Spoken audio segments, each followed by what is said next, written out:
This is the WHTC Morning News with Gary Stevens and Peg McNichol on 99.7, 1450 WHTC and WHTC.com.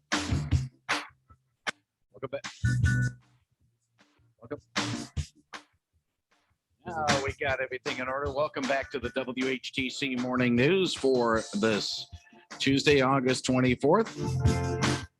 Tuesday mornings at this time, we talk things going on in Washington with one of the two men who represent the Lake Shore in the U.S. House, Fred Upton of St. Joseph. He joins us from his Washington offices via the Zoom connection. Fred, good morning. Hope all is well.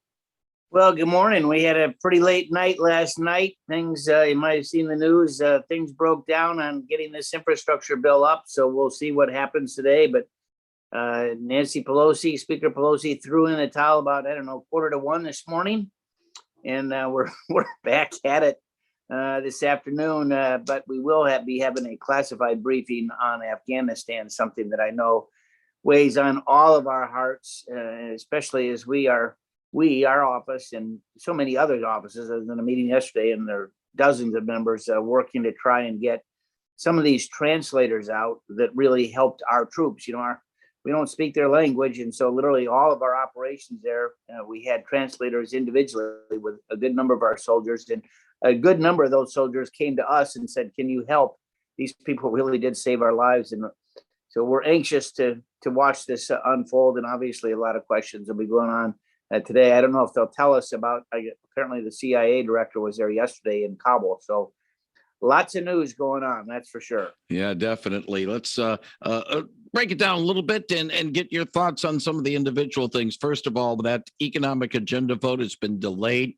The speaker wants, I'll read you what the copy is. A vote on two key proposals was scrapped when centrist Democrats and party leaders couldn't break a stalemate.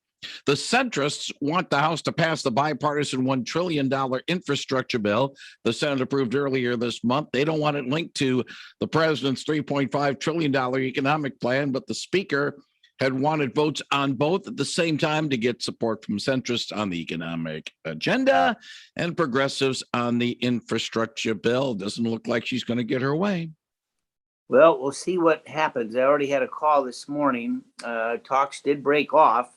And not in a good way. So they're going to resume this morning at 9:00. But what the speaker is trying to do is she's trying to force this budget, this $3.5 trillion budget, undoes the Trump tax cuts. There's not a Republican that voted for this in the Senate. There won't be a single Republican that votes for this in the House. Her margin, remember, is 3 votes. But what she's trying to do is bring that vote ahead of the bipartisan infrastructure bill, put that off until who knows when, late September, and that just isn't going to fly. There's a number of, as you said, moderate Democrats who have said no, and I don't know if they were waterboarded last night or what, but whatever the case, we were in subject to the call of the chair for many hours, and finally they threw in the towel. So we'll see what happens today. But the idea that we would vote on this $3.5 trillion budget before we do the bipartisan infrastructure bill, I don't think that can happen. Maybe bring them up at the same time, but they're not going to be able to put off the infrastructure bill until next month, is my prediction. Now, the other thing you brought up was the situation involving Afghanistan. A lot of concern about getting those out. House Intelligence Committee Chairman Adam Schiff does not believe that the U.S. will be able to complete the evacuation by the deadline. And it's also, he thinks it's very unlikely, given the number of Americans still in the country, that it will happen. And the president is currently considering whether or not to extend the deadline, which is set for a week from today, demanded by the Taliban, now control the nation. The two things I wanted to touch base with you on is, first of all, is it too early to start saying what went wrong and have hearings on it or not? I mean, should we have some congressional probes about what went wrong or what happened in the Afghanistan situation? And two, do you think that the deadline will be extended? And if so, or if not, what will be the consequences of it? Well, a couple things. First of all, as it relates to the deadline, this is a country of, 45, 50 million people. Afghanistan is as large as the state of Texas, which is pretty big.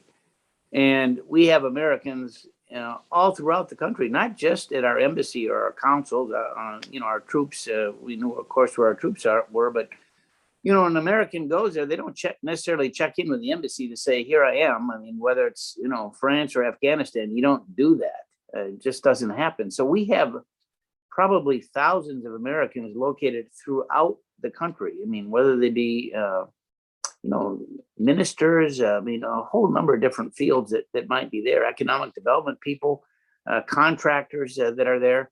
It's imperative that we get every American out, but they're not just in the city of Kabul, city of 4 or 5 million people. And I've been there before, so I've seen it. So I don't know how we get all the Americans out without extending the deadline. That simply has to happen. There has to be the Taliban's in charge. So they have to know we're gonna be going after getting all of our Americans out. Then of course the next thing is all the people that helped us. There's a treasure trove of information. Remember, they now have our embassy. So they've got all the phone records, the computer records, all of the things that they weren't able to destroy, and it's a treasure trove of information that they will be able to discover pretty quickly, the network of folks who actually helped us over the last 20 years, American businesses, that type of thing. Remember, we're spending tens of billions of dollars every year. So somehow that had to be funneled out. So that's a huge issue as well. And so that's why you see these overcrowded planes. That's why you see people literally falling off planes, just trying to get out, knowing what their outcome otherwise would be. Tragic. As it relates to hearings, there are going to be hearings. There are a lot of us, it's a debacle. It's sickening in terms of what happened. I know our military is doing the best that they can, absolutely.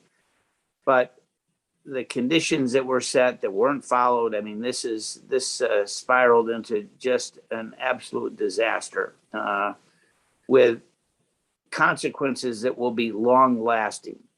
The ability of our intel folks to discover what's happening. We now, even the drones, the closing of our base, particularly in different bases, a couple different places, now requires us to send drones probably from Kuwait, that far away. 70% of the energy used on those drones is simply going to be used to get there and back, which means you're not going to be able to be stationed in place to discover what happens. This is going to be a nightmare that's going to be with us for some time. I don't have a solution, but it sure went to hell in a handbasket very quickly. He is Congressman Fred Upton. He joins us Tuesday mornings, talk about some of the issues of the day. Unfortunately, we are out of time on the segment, but Fred, as always, appreciate your time, appreciate your thoughts, and if all goes well, we'll talk again next Tuesday morning. Look forward to it.